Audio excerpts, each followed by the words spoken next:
Hello, welcome back to another video. I will be showing you how to make a rotating light in Whimsical Building with F3X. First off, we're going to make the base of the light. You're going to make your increment whatever you use usually. I personally recommend 0.01, but I'll be using 0.1. You're going to make the base, and you're going to make sure this is the top or whatever side you want your light to be on. If you want the light to be on like a side, make sure that the side you want it to be on is the top. So now we're going to place another part, and you're going to resize it to however you want. And make it a little rotating light, not very quality. And then you can make it range 60 or whatever. Just mess around with the light or whatever you're doing with it. And you're gonna make the I'm gonna click the config tool. I'm gonna click the block, the base block, and if motor is closed, just open it by clicking on it. And you're gonna make the speed or whatever you want. 1 is really fast, open, so the speeds are really fast even at 1, so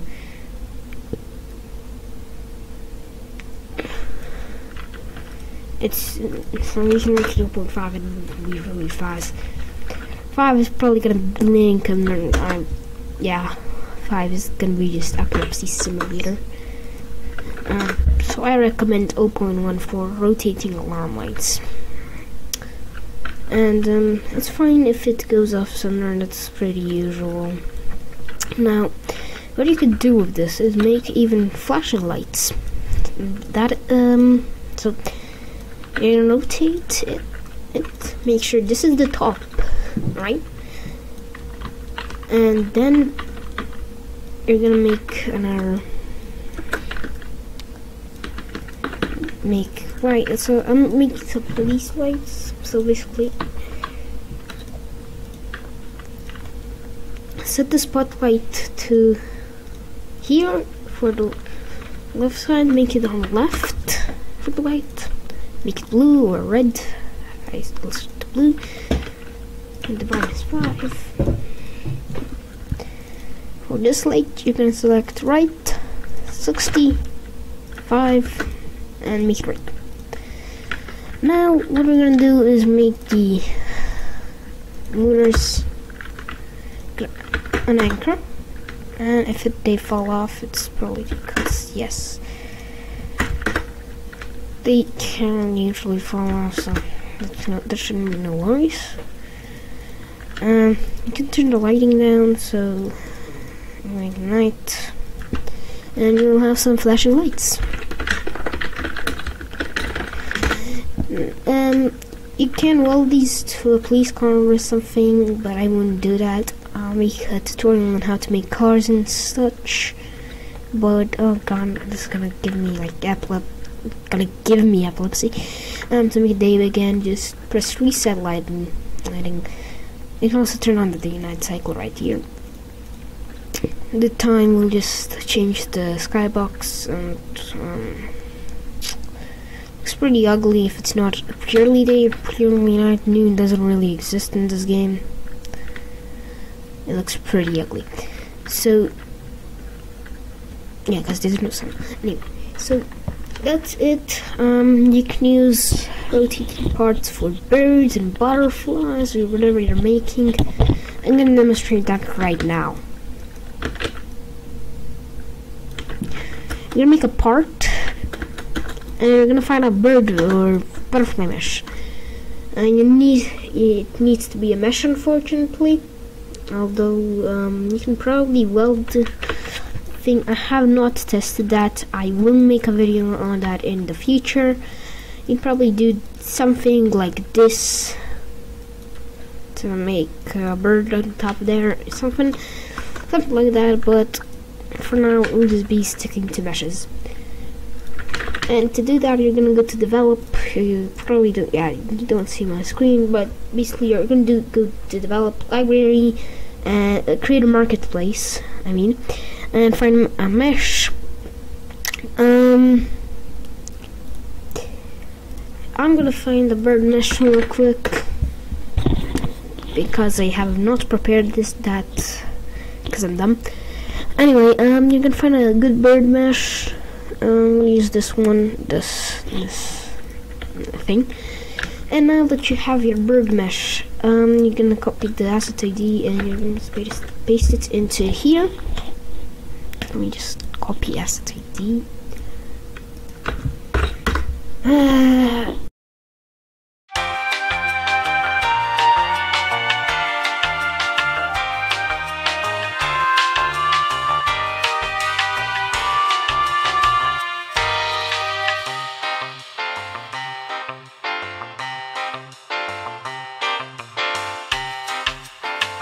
Mesh. You're gonna make it bigger if you want. You can make a thick bird. For some reason the wings only appear on one side, so that's weird. Anyway, you're gonna put the offset to whatever you want to make it in the air. 10 if you want, or if you really want. I don't know what's with the freaking wings. And then you're gonna make the motor, and you're gonna unanchor this and let's go. Now you have a flying bird. Also make it both invisible. You don't need to make this invisible. And you have a flying bird. And bird mesh is pretty glitchy. And that's it. If you have any video suggestions, let me know down below in the comment section. And I guess I'll see you in the next video. Bye.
Oh no. Fortunately, a vehicle suspension can allow you to traverse terrain with more ease.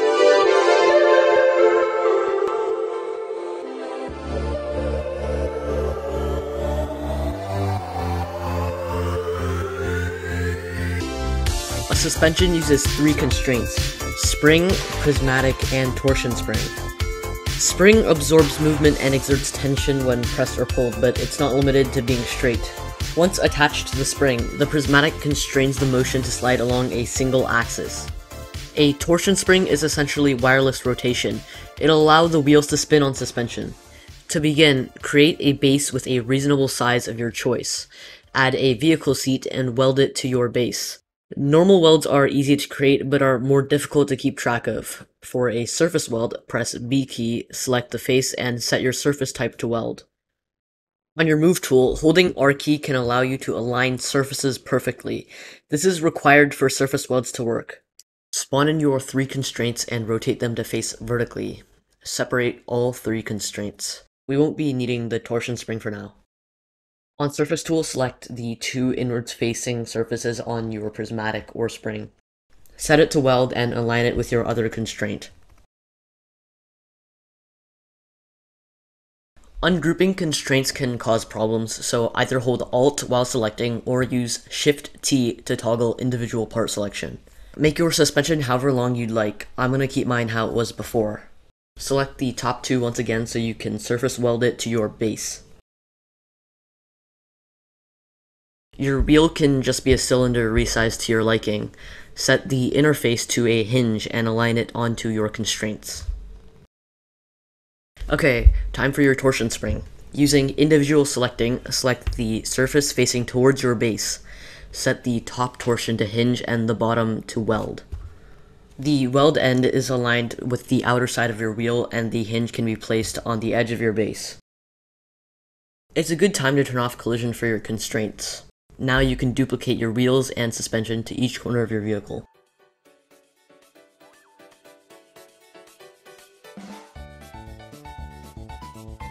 If you want to make sure that you did it correctly, here's an opened up view.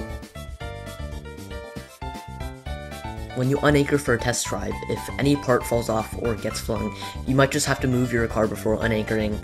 If you want the car to slide less, change your wheels to something like asphalt or add traction to the wheels in config settings. Speaking of config settings, you might just have to play around with them to get the results you want. Here's mine.